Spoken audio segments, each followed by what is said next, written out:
Awesome. So we have a great panel. I absolutely love these two. They're really doing some great things in the market with their product journey sales smart rooms. So we're really excited to have them here to learn a little bit about the market trends and what's going on. So I want to kick off with just asking you guys to please introduce yourselves, a little bit of your background, and share why you got into sales, and then something random that we would know about you. Ladies first. That was easy, so easy. So actually, I started my career as a software engineer. I have a math science undergrad and used to work on the mission computer of the F-14 aircraft, and really was not my cup of tea. So I went and got my MBA in strategy and finance, and have been in sales ever since. So for me, I think just technology sales was a natural draw because it brought together all the aspects of sales, the natural skills I had plus what I learned in business school, that coupled with my technology understanding helped me really sort of relate it to business owners that don't understand technology very well. So that's why I've been doing it for over 20 years, and I absolutely love it. And now it's about more bringing up the next generation of salespeople and training them and teaching them what it's like to be a great salesperson. And something people don't know is I still play very highly competitive women's double beach volleyball.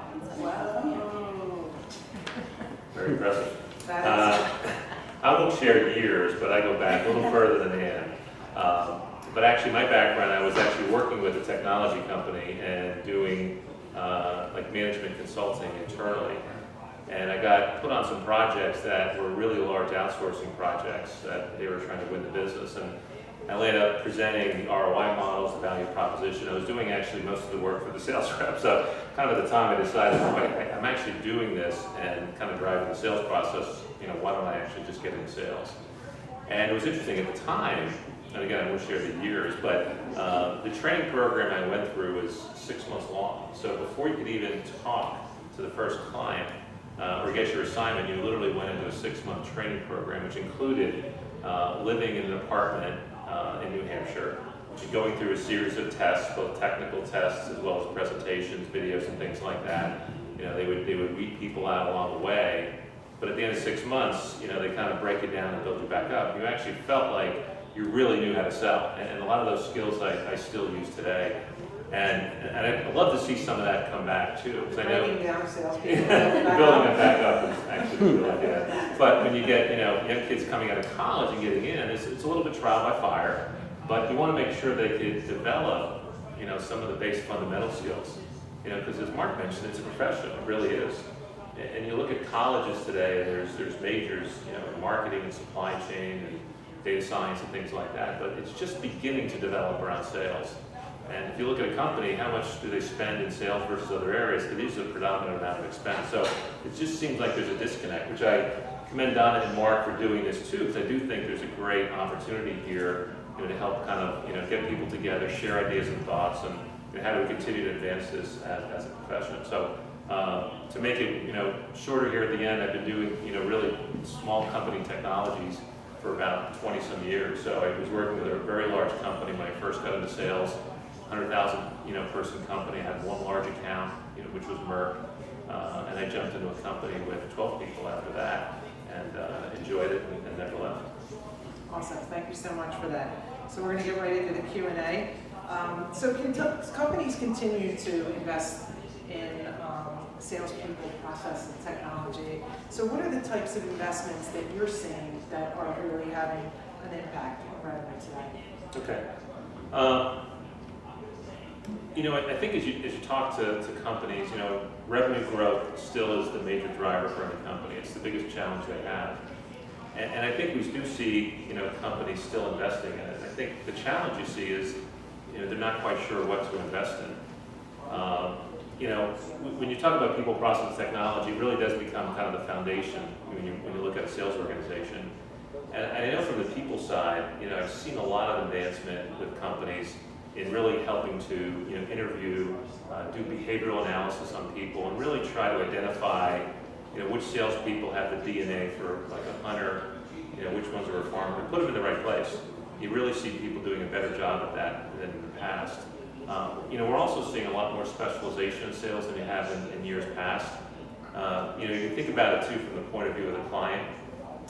Specialization can be good or bad. I think it helps organizations sometimes, with driving process and metrics, et cetera, but it can be a little confusing to a customer, right? You've got, marketing out there, marketing to you as a customer. You may have, an SDR or BDR making some initial calls, then gets passed to a sales rep to help hopefully close the deal. And you may have an account manager after the sale. So you think about all those different touch points, and again, it may make sense for your organization, but all those different people play a different role, and it could add a level of confusion to the customer. So you do see some of that hopefully coming together better in the future, but I think it's something that we've seen advance, and I'll kind of pass it over to Ann to answer the other areas. So from a sales process perspective, you can talk about process quite a bit.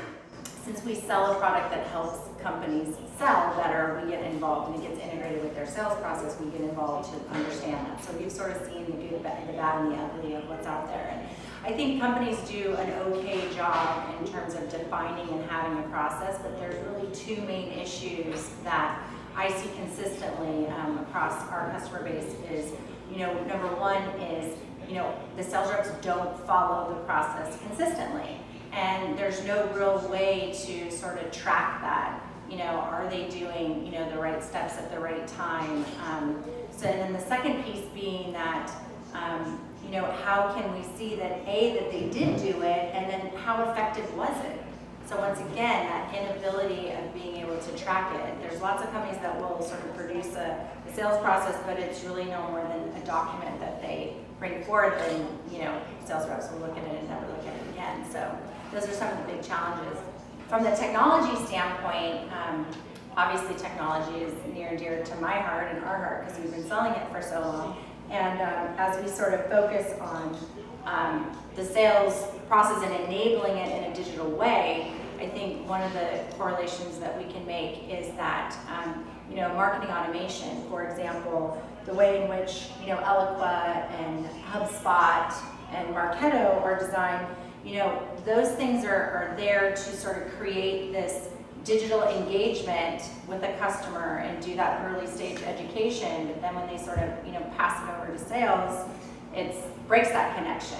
So sales needs to find a way to equally digitally engage with their customers, similar to how the process that was started in marketing. So I think that that's really where we're going to see a lot of future investment from a technology standpoint in sales, is really getting them up to speed as to their marketing counterparts in a digital way and how they're engaging with their customers. Mm-hmm. So we hear a lot about sales acceleration and process and technologies. So is consultative selling dead? No, it's not. I think there's always that fine balance between being really consultative in what you do, but also the speed and efficiency of getting a lot of places and trying to make sure that showing up every place you can. And I think it's always going to be something we're going to try to balance as a sales team. But I think foundationally, again, always looking at this from the point of view of the customer. The client doesn't care if you've got a sales acceleration program or how fast you work and operate. It probably actually to some extent may work in a negative way to them. What they do care, is if you're consultative. Have you made the investment, to understand their business? In doing that, do you understand the industry's issues? Are you bringing something to the table here? I think that becomes the table stakes in selling today. And I don't think that's changed. I think customers will respond to that, even in today's world where there's so much noise out there, there's so much rhetoric, and we're bombarding customers right and left with information. But if you can kind of step out, kind of beyond everyone else, and really bring something to the table that can help them learn something about the world. This whole concept of teach, tailor, and take control. Are you a teacher? Can you teach them something new? Because if you can, they'll engage. So that becomes the foundation. And then on top of that, the speed and efficiency of acceleration. Again, there's greater tools and I think greater processes that help. But you can't do that unless you got that foundation built around a strong consultative selling model. And one thing I see it too, and there's solution selling and Bosworth, and there's all sorts of models that have been out there. But at the end of the day, and it's a sales profession, the biggest difference is how much you're willing to invest in learning about the business and the industry. Because it really is something where when you learn a lot about it, and in today's world with all the information we have at our disposal, there never should be a reason why you're not fully informed of what's going on with a client and an organization. So the more you come in fully educated, teach them something new, be compelling with your thought process, the better you're going to do. Yeah, first of all, I can totally agree on the consultative side for sales. I think one of the greatest attributes a sales rep has is that when they can be knowledgeable about their solution, how it fits into the industry, the problems that it solves for their customer, and then they can speak confidently and passionately about it. That's something that you can't replicate. You often can't teach those skills, can't teach people to be passionate, but what you can do is teach them the information that they need to be relevant to the clients, because I think sales acceleration and being consultative are not mutually exclusive. So sales acceleration, I look at it as both the quantity and quality of a sales rep's pipeline.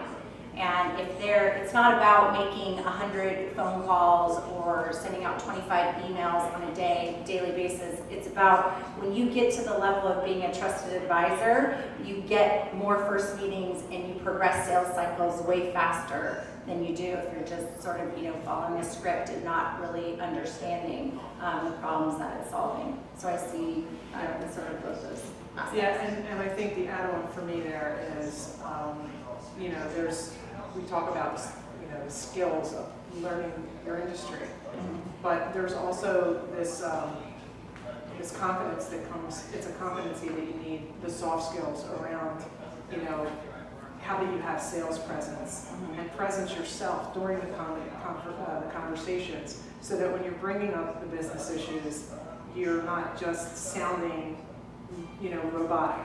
You're really coming You're to not walking a brochure. different. That's right, and I think that's a really a thing that we need to be teaching younger kids, is how to have those interpersonal skills and find the confidence to slow down, to have the conversations, and really getting curious about your clients. I think when you're curious and not so interested in telling them what you know, and more let them tell you what their needs are. I mean, people think you don't need to do that, but I think it's something that sales reps skip over in their anxiety to be, looking like they know what they're doing. So I appreciate that. Thank you. So, the CRM, the dreaded CRM, mixed reviews from sales reps. We all hate it. We all need it. So, how will the CRM evolve in the future for sales teams?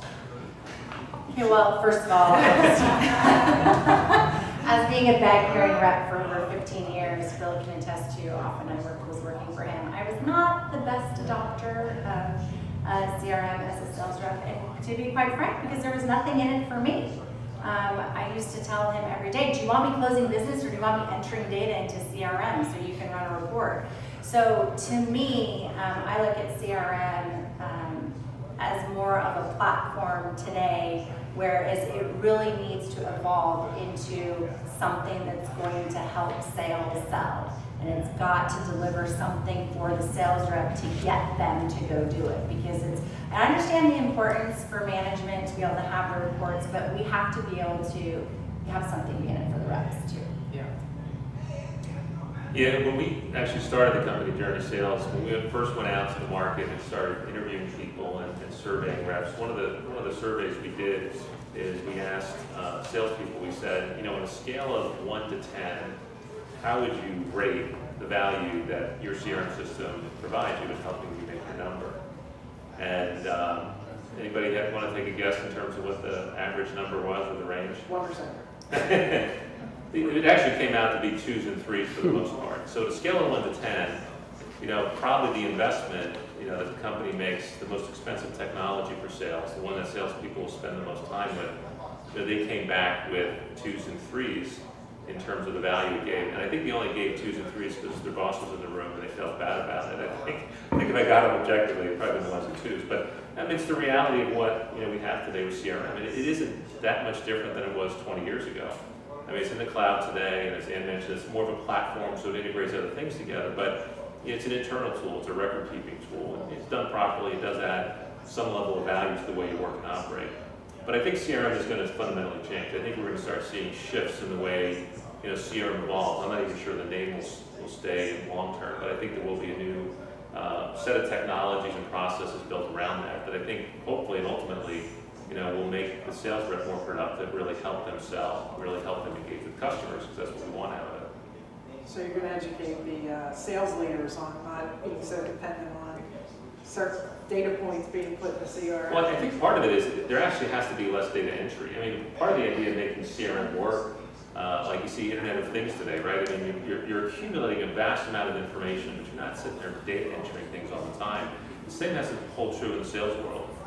First is the value has to improve the user, the primary user, or the sales rep. But also, it's got to be a lot easier to get that data in. And data, obviously, forecast and pipeline, which they need, but also about our customers. Are we learning and understanding more about our customers so we can adjust our sales cycles? We can figure out which accounts we can penetrate and close better, which ones we need to work on. Again, that information shouldn't be manual data or interpretive data.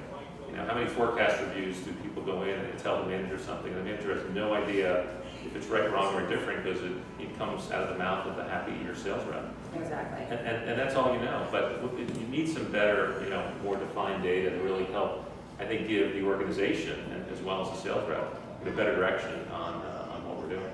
Well, and just on that note too, is so much of management forecasting pipeline is all about sales reps' subjective information. Yep. And in today's day and age, sales reps are literally learning about 10% of what's going on in that sales cycle within their clients. So I was taught one of our prospects came to us because they said they had this big need. They did this analysis on a big deal they just closed with Intel, and they ended up winning the deal, but they ended up finding out that the sales team knew about 10% of what was going on. It can go any different ways. So how are they going to gain more insight and more factual customer buying behavior? And obviously that was to go with Journey Sales Smart Rooms. Oh, yes, that's I like that idea. So where do you see the future of technology investments going with sales?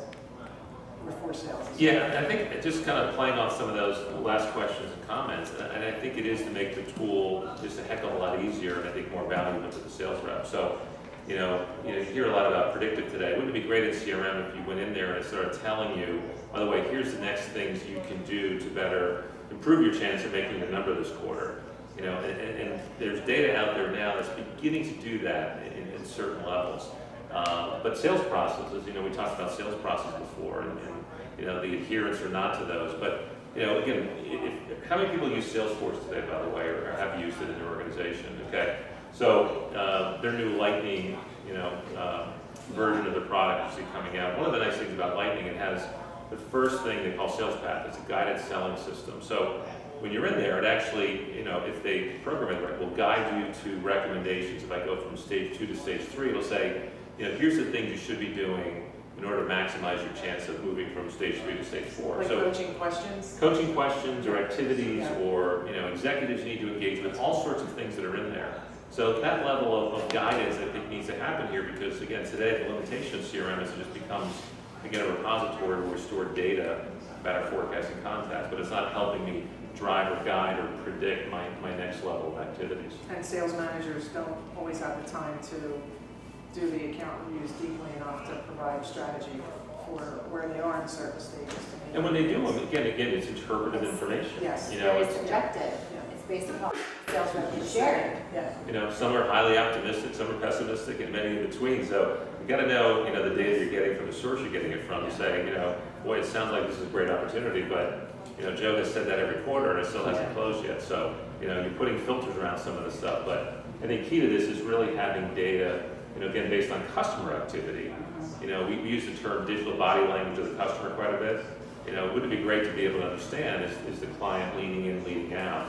We talk about consensus decision making today, by anybody who's doing B2B sales. If I'm selling to one person, that's fine, but there's 5 to 7 people they have to get involved in the decision. Do I have those 5 to 7 people involved, or am I just guessing, thinking, hoping, they're part of the process? Hope is not a strategy. Hope is not a strategy.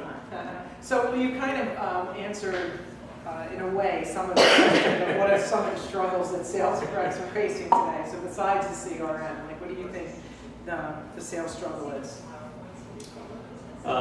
Again, I think I'm somewhat of a nerd or called a student of sales research today, and really a lot of it points back to, we talked earlier about consultative or solution selling. It's that ability to deliver compelling insight to a client. Again, clients do want to learn something new, and they will engage with, I think, sales reps accordingly.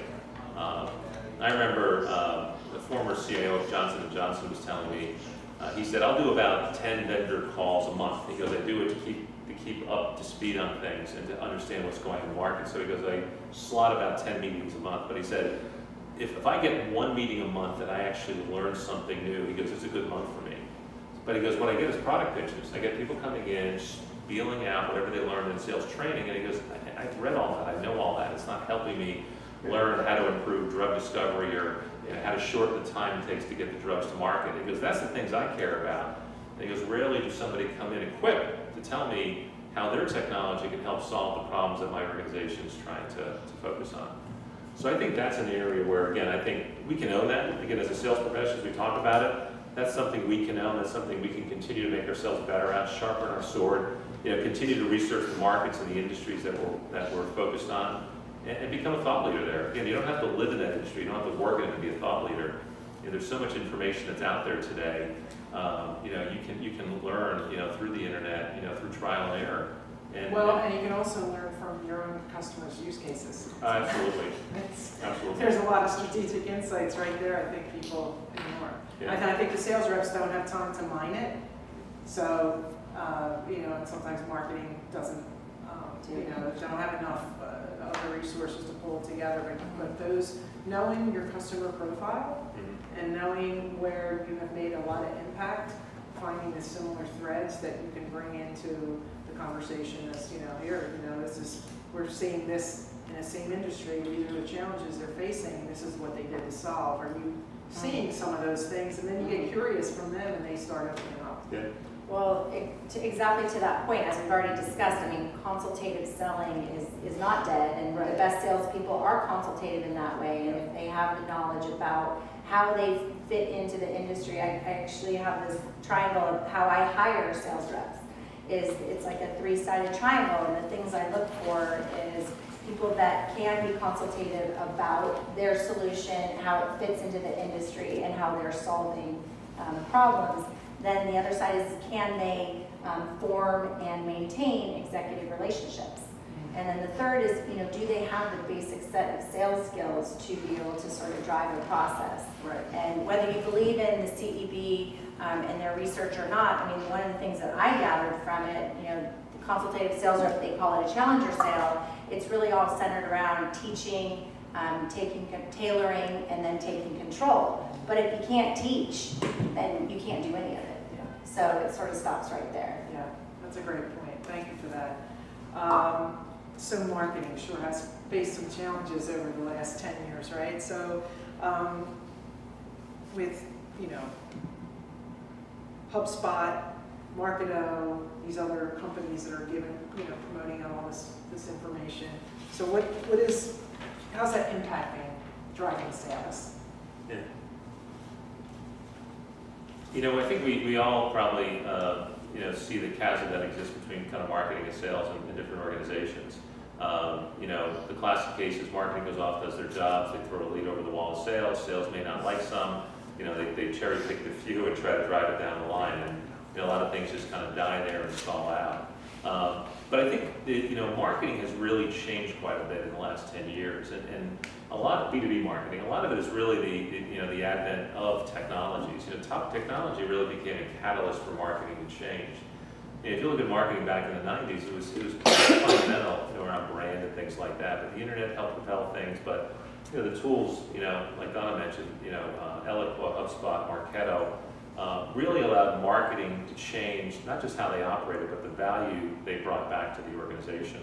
So they actually can reach further right now. They can do things they couldn't do 10 years ago. In many ways, sales now has to probably adjust their process to figure out, how do you want to invite marketing to the party? In many cases, sales is the alpha dog in the relationship in many ways. So, a little bit of a bully mentality sometimes when it comes to marketing. You've seen that in a lot of cases. But I think it's really important for sales to start embracing marketing now at a whole different level. When you think about the leads and everything that companies generate, one of the biggest things that we hear from organizations is they probably have like 50 to 75% of their pipeline is stalled, which means something happened, it might have been a lead, a meeting, something happened, we just weren't able to advance it forward. As a sales rep, I got busy, I was closing business, so nothing happened. So how do you address those stalled ones? Is that the place where marketing should be partnering up with sales and say, look, I know sales rep, you're off there trying to close business that we need you to for the company's sake, but marketing, can you help me nurture and develop these things early on? So take a little step further into the sales process than you have historically and drive it forward. And I think you're going to end up seeing more and more of that. Yeah, drip campaigns and stuff. You only put it to a certain point, between like stage 1 and stage 3. We're not really getting more traction with them. They kind of disappeared. And a cooperative program. I think Yeah. the key with marketing is you execute toward the sales strategy, not to the marketing strategy. And I think that's where the change. Well, because all those, we just went to Serious Decisions recently, and the marketing stack was like 3,500 technologies. And you're like, oh my gosh, they put this slide up, and then I went to the equivalent of the sales enablement meeting, and there was 16. So sales is not quite developed, obviously even close to where marketing has from a technology standpoint. And I see so often, companies, marketing has gotten so technical, but they're delivering still the equivalent of a marketing qualified lead, and it's not quite sales ready. So as a salesperson, you get a lead, and what do? Okay, yeah, we break the connection, and we call an email and call an email and call an email. Well, that buyer's changed. They don't want to talk to sales anymore. They don't want to engage with sales until they're like 60% of the way through their buyer's journey. So what are we supposed to do? We have to have new means or new methods to be able to educate them in a fashion or a form that they want to be educated or engaged with. I think that's sort of the biggest thing that we've seen that's sort of been in alignment with the changing of it. And marketing now, to Bill's point, really trying to take that marketing qualified lead and partner with sales to extend that digital connection and educate them further till they're ready to talk to sales. I think that's really where we'll hit the sweet spot. So what do you think are the best practices you can suggest for marketing and sales working together? If you had to offer up. Well, I think from my perspective, I work very closely with our marketing team, is that, it really has to be a team approach. And I think that there's certain, we're all in the car together, but there's certain activities that marketing resources are better equipped to drive, where sales needs to ride shotgun and let them do that. Because as sales management, I don't necessarily want my very high-paid field people cold calling into non-qualified opportunities. I want, Exactly. You want them focused on the 5 to 10 opportunities that are actually moving that they can close. But they need help in terms of nurturing those ones that aren't quite ready to tee them up for sales involvement. So I think there's a point in time when marketing will drive and sales will ride shotgun, and then when that opportunity sort of progresses to being ready to be managed, they'll flip seats. Yeah. But marketing can still ride along and learn from, okay, who are the personas involved in our buying decision? What pieces of content are they consuming, and at what point of our sales process? Yeah. That's so much more in alignment with how buyers buy. Buyers don't care if you have a sales process. They care if you understand their buying process and you can align with it. Because that's how you're going to shrink the sales cycle time and close and exceed your revenue expectation. Yeah, and just to add to that a little bit, that early part, and if you think about, when a lead comes in to the point that it might be a qualified opportunity, that's the place, that's the chasm where, leads fall in and never come back out. And it's probably the richest source of potential for an organization. It reminds me of the old movie Glengarry Glen Ross, right? I needed the Glengarry leads, right? I just need better leads, better leads, better leads. But actually you don't. There's probably a wealth of leads that something's happened before. We've had a meeting, we've had a presentation, there's been something there. I just need to really reach in there and begin to develop those. And I think the most important thing to understand in that early kind of lead to qualification, that's actually the place where the client most likely hasn't made a decision yet. In some cases, they don't even know they have a problem yet, right? So, you're trying to influence them and win what we would classically call the vision sale, right? So you can align, your product solution with the business problem they have, and when you win that vision sale, the rest of it you're in control along the way. But in many cases, that's a missed opportunity for organizations. But that's where also, again, marketing and sales, I think, can work together to help drive that. And the other area I'll mention too, and this one's somewhat of a pet peeve of mine, is just how well we manage companies and accounts after the sale. And again, it's the old classic hit and run sales cycle, right? And again, we were responsible for saying that. We set quotas for salespeople, closing business every week, every month, every quarter. So we asked them to close one, go find the next one. We're not asking them to say, hey, take a month off and go work that account and develop those executive relationships better because you just closed it. But then how do we do that? What's the process to maintain and build those executive relationships? Because those can be great cross-sell and upsell opportunities. They become advocates in the market for you. But again, there's not necessarily strong processes in organizations, and it's not necessarily my implementation team, because I want to still engage with those key executives that bought my solution. Again, I want to keep them informed. I want to make sure they're aware of what we're doing, how successful we are, not just in their company, but in the market. And when you do that, again, the cross-sell and upsell opportunities, will continue to come your way, and the advocacy of them promoting and saying great things about you in the market can generate a tremendous amount of demand for you. I see a workshop in the future. That topic alone. It's my pet peeve. Well, because he'll tell you all the time, it's 5 to 7 times easier to close an existing customer than a net new. And high and wide. Talking to so many sales leaders, because we sell to heads of sales, and so many of them now that, at least in the technology space, in the SaaS world, what's happening is that there's high turnover and non-renewal for their services. That number is floating back into the head of sales to deliver from, a net new acquisition. So they may walk into the year thinking they got $5 million to deliver, but they just had $1 million come out of the bottom of the funnel because it wasn't being managed properly, and now they got to deliver 6. So it is a big challenge for sales management. I think too, when you think about, an executive relationship, you start very early on. You don't necessarily know the executives, they're kind of keeping you at bay. You have to earn the right to get to the table with them and begin to develop rapport and relationship. And, you go through that whole selling process. And then finally, they sign a purchase order, a contract, they hand it over to you. At that point, they want a relationship with you because they've made the investment in you and they're expecting the return to come back. But again, as a sales organization, if we're moving on too quickly, again, we're losing that opportunity to really build that strong executive relationship rapport. And I think, again, it's such an important part of the overall, customer life cycle and our sales process. We have to become advocates to our own companies to make sure that we're managing accounts that way. I like the idea of, and it's been effective in the cases that I've seen, where there's not only the sales rep continues that relationship, but there is executive sponsors assigned to the accounts too, so they just lob in phone calls and make connections that way, so that helps to be able to get reference accounts and build that relationship so you can self-referencing accounts, and it actually makes it easier to do open up your next opportunities to have the referrals in there. It's a great way to do that, so thank you for that.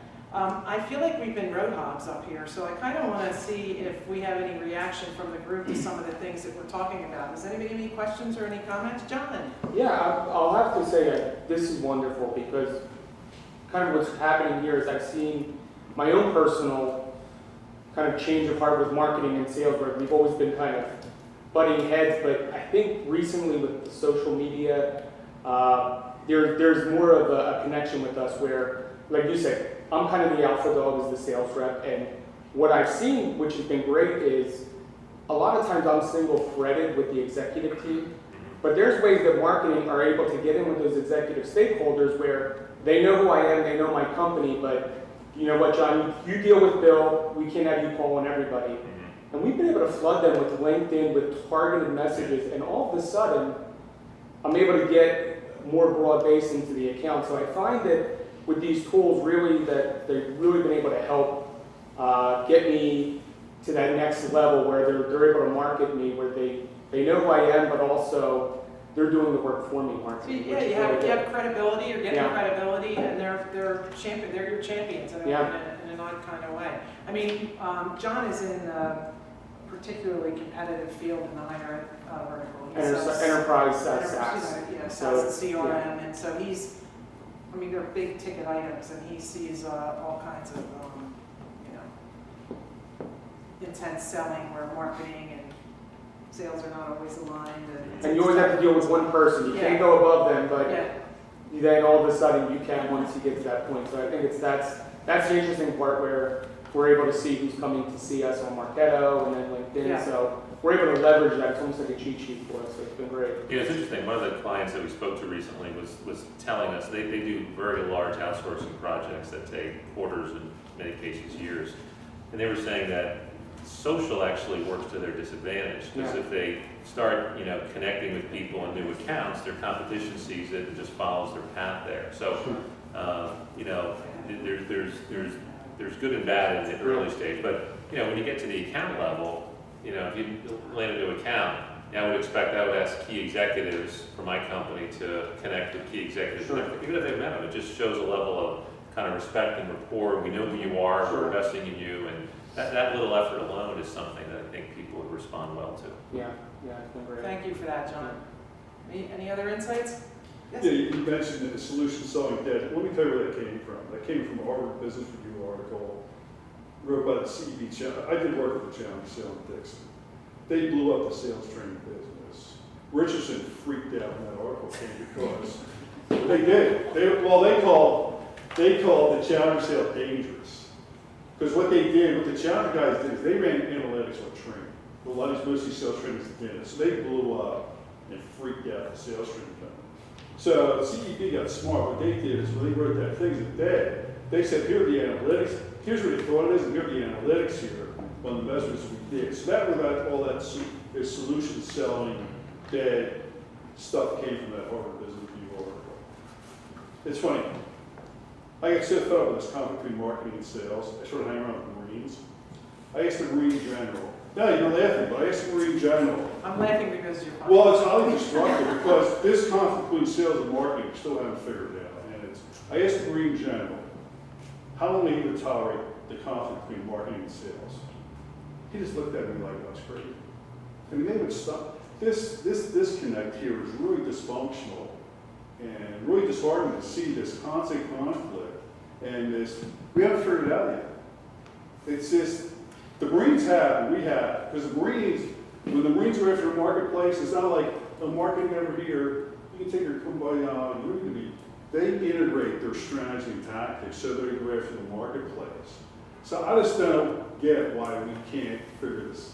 It's just, it's a system and a culture that's been going on for so long. It really does take executive buy-in Well, why to does the change CEO, that. short question, why does the CEO tolerate that dysfunction? It just blows my, it's a rhetorical question. I said, my friend's Colonel Marine Corps, I asked him how long, yeah, why do we keep? Well, She personally, this is what I believe, is just, if you look at how the buyer's journey and the buying process has changed. 10 years ago, they had to go to sales to get the detailed information and the product info. Right. So there was no other option. But now with the proliferation of content and its availability everywhere, You need marketing. they don't need the salespeople. So marketing is starting to do more of that early stage education and trying to get them along, but there's still this gap. We have now created this gap between what I call an MQL and an SQL, and that's that chasm between where marketing leaves off and sales picks up that no one really owns yet. Different companies are trying to tackle it different ways. So that's why I think because there's that chasm, they're trying to figure out how best to solve it. Well, here's the thing too with that too. As a salesperson, I need marketing. I need marketing to content. Yeah. It's critical when we talk about providing insights, right? I need that content to communicate to my customer. So it's not marketing's over here. We need the insights as a salesperson tactically. So when I talk to a customer, it's not some stick figure piece of crap, piece of content that I've done. Hey, 20 years ago, I could do my own crappy marketing. That's over today. So marketing is critical for the sales journey. Yep. Now for you guys, I called Bill a year ago when I saw this journey sales. This came out of CEB again. The consensus sale now. People, internal organizations, we're talking about probably big enterprises. It's more complex and they need a consensus. It's no longer one person, it's a group decision. So that's why when I talk, this thing is awesome because now as a sales professional, I can help manage the buying process, number one. What is it, like 5-to-1 or 6-to-1, there's buying influence, that's roughly the stat. 5.4. 5.4, that's. Going to 7. Right, so whatever it is, so now I can manage that process within the organization to do that. At least I can start managing that buying process. Number two is, we need to help buyers understand, help them buy. Because we think that they do know how to buy. And that's another thing where we can say, look, Mr. Customer, you're here. Here's the roadmap here for buying this particular product. And you guys can put it in the smart room. That's why I saw this place. This is awesome. It fits perfectly with the research we're doing now. So I think from a tactical, strategic tactical, we need to have marketing and sales aligned, especially these big enterprise accounts, because we don't. Well, I think it's part of it too. I think one thing on this too is when you look at most organizations, again, we're building sales processes out, we're building marketing processes out, we're building customer success processes out. But and again, there's nothing wrong with that, but it has to be rationalized back to the customer and the customer journey. And that's where it's easily said and it's harder to do. And not many companies have cracked the code on that yet. So everything you do relative to selling and marketing, think about how that lands on the client. How we have segregation of responsibility in sales, again, may not be a bad thing, but see how that looks from the lens of the client. Exactly. And then all this content we're throwing at them too, just bombarding from different directions and how that lands. Can you address this a little bit from the SMB perspective? Like, it sounds like this is coming a little bit more from an enterprise type of perspective. I mean, coming from a small Phil business. Donahue coming to. I can yell a lot louder. She's an actual I can talk a lot louder. Is that better? It sounds like a little bit more from an enterprise to enterprise perspective as opposed to an SMB to enterprise perspective. And some of the challenges that we've gone ahead and had is, we get in there, they're very interested. There's a lot of people who have to go ahead and qualify it, and then it stalls, and then it stalls, and then it stalls, and then it stalls. Hey, we're still interested. We have other priorities, so it stalls. And then you keep going. And then sometimes too, it sounds like it's a qualifier, like, how do you qualify, right? Clearly they're interested in it. It may come down the pike. But, for small guys and stuff, or like we talk about the marketing aspects, like, we don't have massive marketing areas to go ahead and say, just keep bombarding them, and, sooner or later it's going to go ahead and happen. So I'd just like to hear a little bit from your take,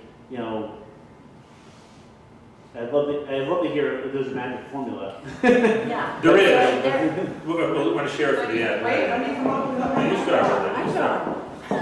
She can start with it. There is a We always fight for airtime. No, what I was going to say from the SMB perspective, it's not that different, but if you think about the people you're selling to and the buyers in that space, they all have day jobs and they all probably have multiple hats that they're wearing. So when there's more people now involved in the buying process and they all have a job from 9 to 5, it's so hard to get things front and center and keep them priorities to push them through the process, right? So the reality is you have to find ways to engage with all the black buyers individually and collectively in a digital way where you can go in on Sunday morning at 10 a.m. because you're waiting for Johnny's soccer game to get started, and your counterpart that you're selling to can go in at a different time. Because if we can start to move this consensus building and people getting on the same page about the need for what you're selling, why they need to do it, that's what's going to push the decision and get it out of the stall factor. You're not going to get it done if it has to be face-to-face or a meeting or something between 9 to 5 because you're not going to get enough people together. It's so difficult to get the 3 to 4 decision makers maybe at SMB together to make that decision. And what I love about, this is, about your product, but in general, about having a way for clients to engage outside a little bit of the buying process because they feel like they're not being pressured. They can do it on their own time. It's personalized, it's private, it's on their own time, any device, any time, and sort of gets them out of, because the reality is if we didn't all walk around with a handheld computer in our hand, this probably wouldn't be able to happen. I mean, we're taking advantage of the fact that everyone's online, everything's done in moments, in micro moments, and how can you sort of get that in front of them in a way that they're choosing to engage, like you said. It's not being forced upon. I'm not calling and emailing. Like head of sales, I get calls all the time. I can't stand it.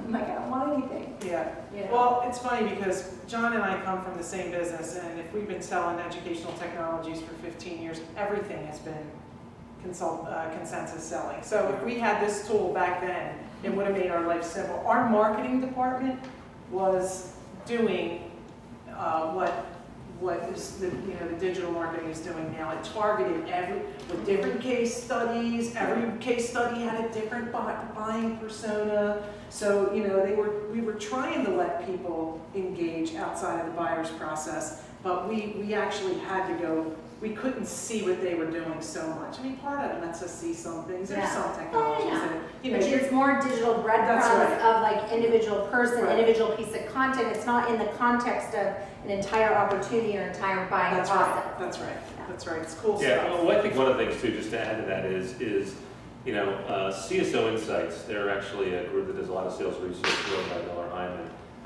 They basically say today about 1 out of 2 committed deals close in the month or quarter or forecasted. And I'll flip over to the consensus sale now. When CEP did their last research on consensus sale, they came back and said it takes the buyers twice as long as they tell you it's going to take. So even if you're engaged, you're doing well, and they said, look, we're going to get it done in 2 months, it's going to take them 4 months because they just don't know all the hurdles and obstacles they're going to run into here.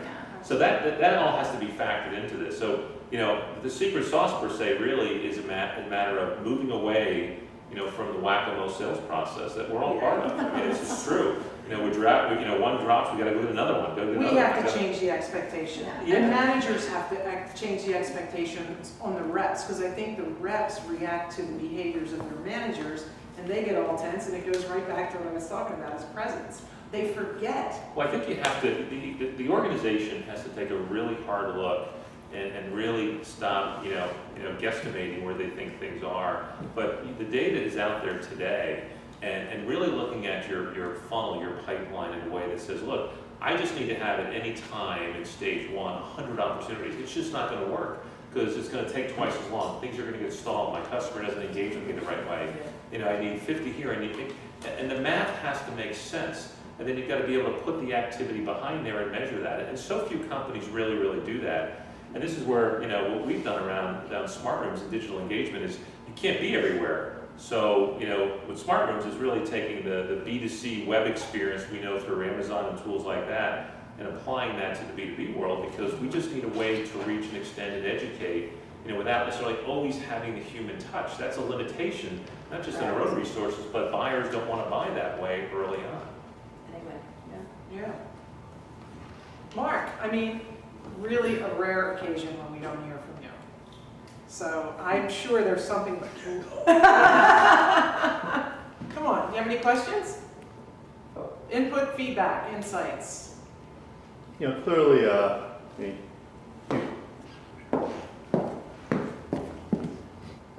clearly you've been in different types of buyer journeys with the different companies that you've led and represented.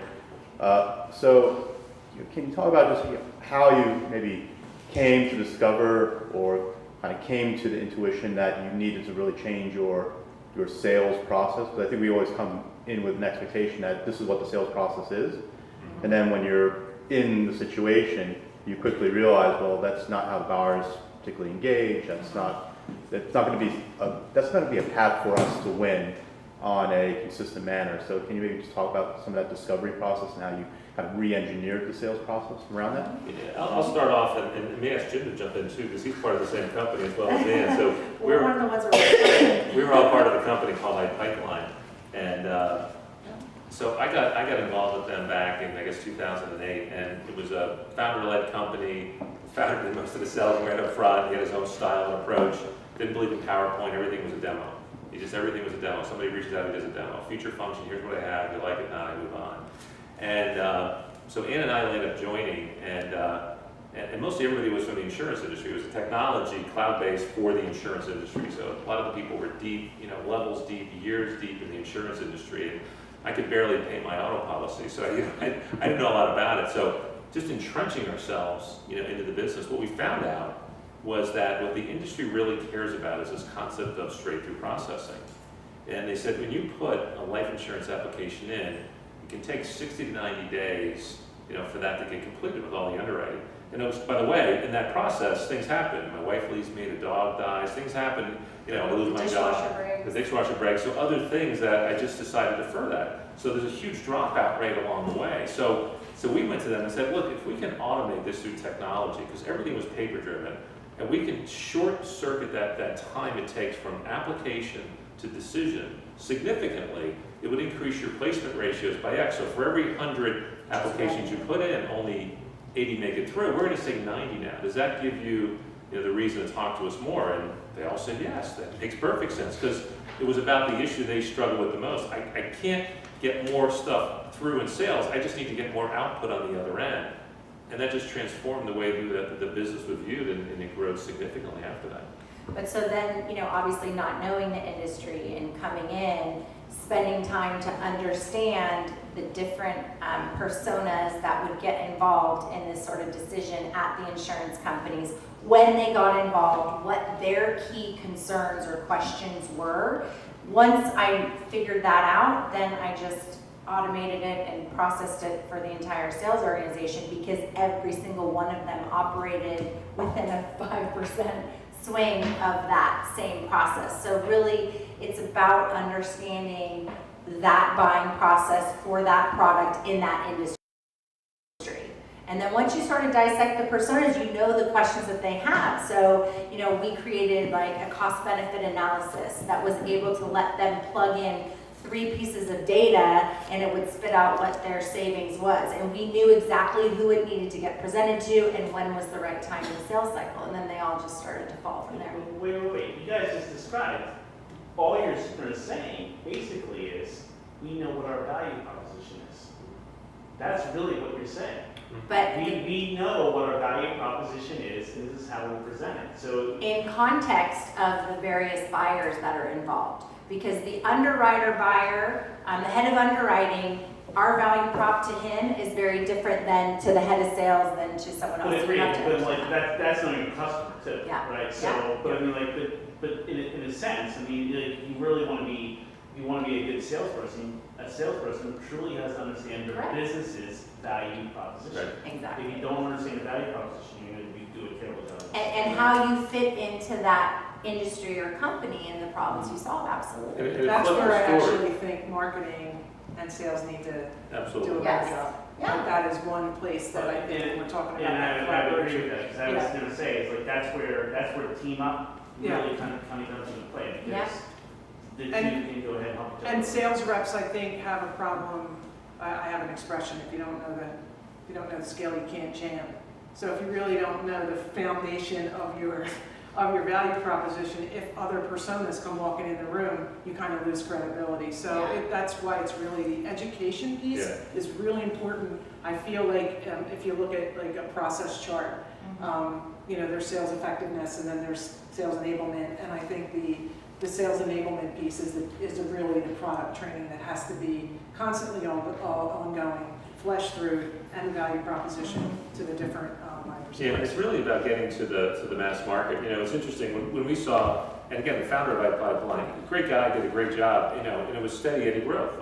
But he did a feature function presentation, and he found people that could translate that to the business value, right? Smart enough, they were visionaries, they understood their business well enough. They said, he didn't have to do it. I can find that person eventually, and they'll make the equation back to the business, and they'll buy from me.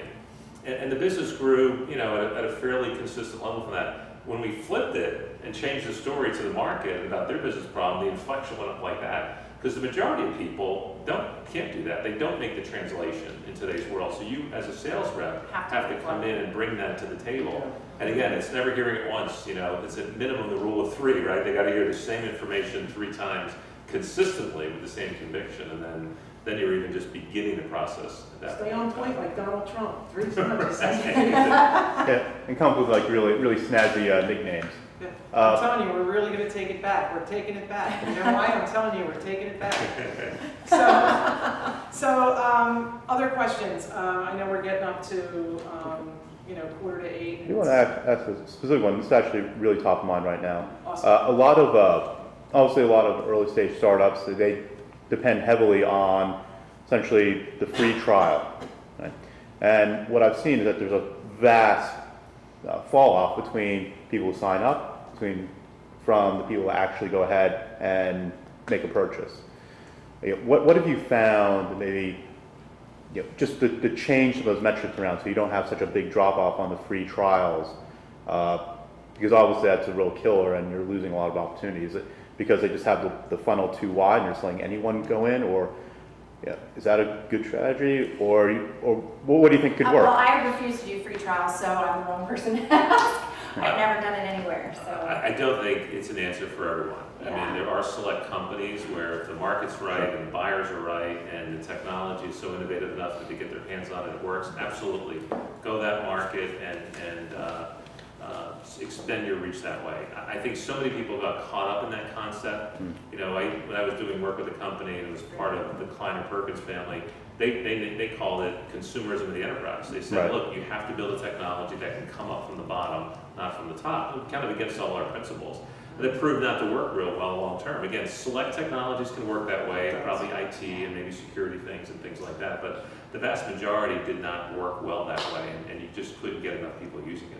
Yeah, I mean, if I could help to maybe for a little value added piece, I think the free trial is, this is a revelation that I came to fairly recently, was that the free trial came about because nobody understood how to go ahead and prototype their business model. And so instead of going ahead, and enterprises can do this too, so they can go ahead and have a new product line, prototype it, and go ahead and see. You don't have to do it with a free trial, you do it like, is anybody interested, and just goes to the landing page. Like, hey, they're interested, okay, so maybe this is kind of getting onto something and we can refine it. But short of that, startups don't, they sat there and said they got married to the business idea, and so they use free trials to then say, promote the fact that, yeah, everybody's really interested in it, but you're not really too sure because it's kind of free, right? So it's a different question when you say, as a prototype, saying, well, you're not going to get this for free, but where are you willing to pay for it, right? You're willing to take it for 10 days and pay for it and see how far you kind of go there from that perspective. That would probably give them a lot more insight whether this is a viable product or, how do we adjust our sales as opposed to going ahead and just giving it away for free. And the fundamentals of selling don't change. We have to always go back to that. It doesn't necessarily change the way we sell. We still need to build consensus and get business sponsorship.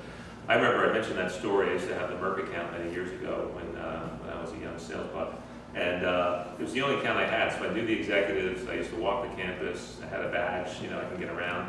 And I'd get calls all the time from people saying, hey, I just got a meeting or a free trial from, I won't even say the guy's name, Dr. So-and-so. And I knew Dr. So-and-so really well. Double PhD. I mean, God, how many people do you meet have 2 PhDs, right? And the guy was a student until he was like 40 years old. And then he got into the business world.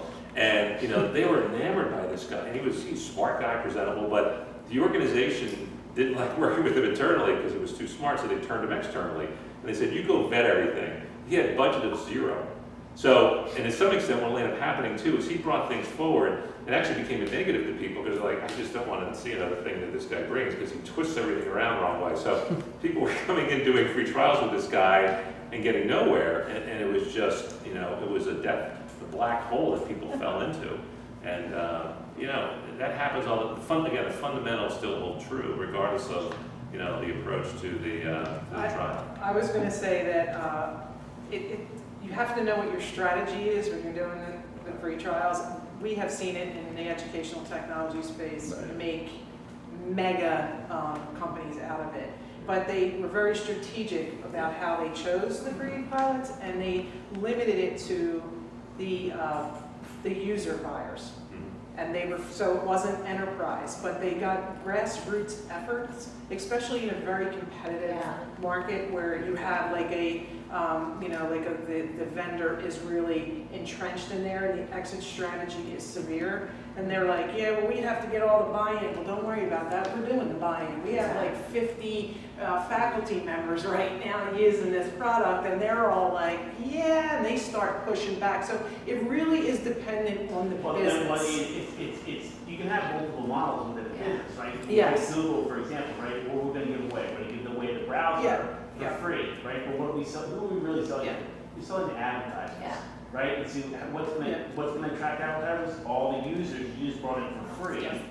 You know, to go ahead and utilize the browser, right? So that's how you go ahead and utilize for free. You know, that's a strategy right there. Great points, Tony. Thank you. God, somebody over here has to be engaged here. There you go. Oh, don't make me come over with the mic. I'll pick somebody. No questions? Feedback? Comments? We'll take comments. Bring it. What's the pushback you're getting? Why aren't people buying? You know, I think it's great. But I told you, why aren't people buying the product? Well, they are buying it. I mean, Why isn't the whole market doing it? I don't mean those terms, but. Get the hook, please. You know, I think for people, you know, there's always a tremendous amount of noise in the market today around sales technology and marketing technology. It's just, first of all, people just have to clear their heads a little bit and get through a lot of the clutter The that's sales out there. stacks. It's enormous, it's enormous. And I think you also see companies saying, you know, God, I made this big investment in Salesforce, and why can't I get more out of it? You know, we talk about it's kind of the old, you know, Gartner hype curve, right?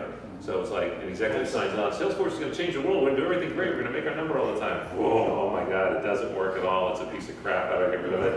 And then they come up and they settle, they lower their expectations, they improve the technology to settle into something there. And that's the reality of the technologies in the sales world today. A lot of them just don't deliver results, to be honest with you. So most of our clients are using it. You know, we've been surveying our sales reps and things like that and getting feedback from them. And you ask them about using our product in the CRM, it's off the charts. I mean, we're considered to be, you know, a tool that they need and want and will continue to always use to sell. And I think Sales is doing for The sales. You got it. I did say, Oh, for keep the going. sales rep and the buying interactions, what Salesforce did for CRM, and what Blackboard did for content. So I think it's just in the evangelistic stage right now, and I think it's going to, once a couple of people start to get that buzz, it's going to be the next disruptive technology in the market. I'm certain of that. Anybody want to make that? Oh, right, I've got my eye on this. You're betting? bet my hair on it.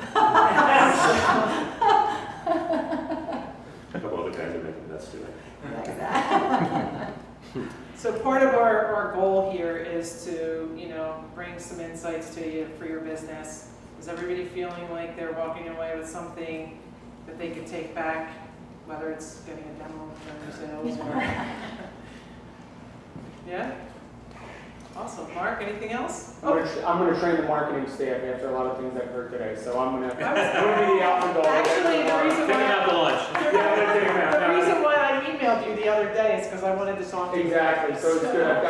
I got some collaborative ideas, so this has been perfect. So, Awesome. Good, yeah, yes, but. So I thank everybody for coming. I really enjoyed your participation. We hope you got something out of this. We'd like to grow this. Well, I'm competitive, so I want the Philadelphia Enterprise Meetup to beat the kind of attendance from the New York, because they have like 6,000, they get 200 that show up. So I'd like a little bit of support from my peeps here. So if you can please Pass the word out. pass the word, bring more people. Next time I'll have beer, whatever we need to do to incent them We to got come. I appreciate another it. great talk coming up in August, so we're keeping things going. So That's right, we do. We have Rich Lucia, who is a Paisan. Yo. Hey, he's from South Philly. We share cannolis together and things like that. So he does selling in the now. He wrote the book Selling in the Now. So he has some insights about sales organizations and how sales enablement and effectiveness can impact your organization. So we're really excited about that. We have RJ Metrics in September. I'm not sure of the date, but the CEO is going to be coming here and talking about, what's the title for that one? Did we come up with that? Data-driven sales. Data-driven sales. So he's Analytics and data, He's big good. data and He's sales good. process. great. So that's it. I'm going to plug my hairdresser. She just walked in, probably to have a drink with me because she cut my hair last night for nothing. So Maria Finizio, she works over at right across the street from the Sofitel. My hairdresser's coming too. I was going to say, that's going to be your first appointment. She works at Richard Nicholas on 17th and Sampson. She's fantastic. So that's it.